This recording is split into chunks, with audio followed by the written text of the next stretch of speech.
Prince of Hip-Hop at rapper na si Nick Makino may bagong extended play na Meta.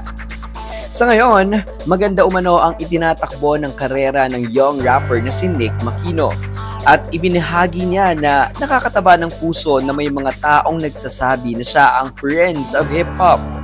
Ang young rapper ay may 1.7 million monthly listeners sa Spotify at ang kanyang hit song na Moon ay may 53 million streams sa kasalukuyan.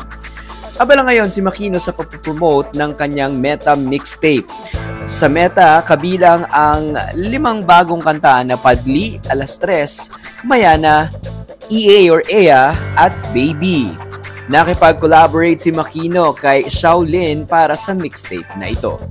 Nagano lang kami, nag-isip kami ng mga like collabs, you know, para hindi nasasayang yung oras namin.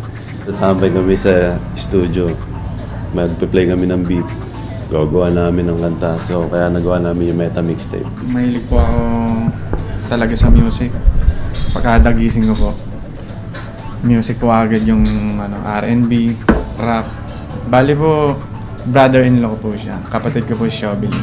Ibinahagi ng dalawang inspiration at kwento sa likod ng 5 bagong kanta.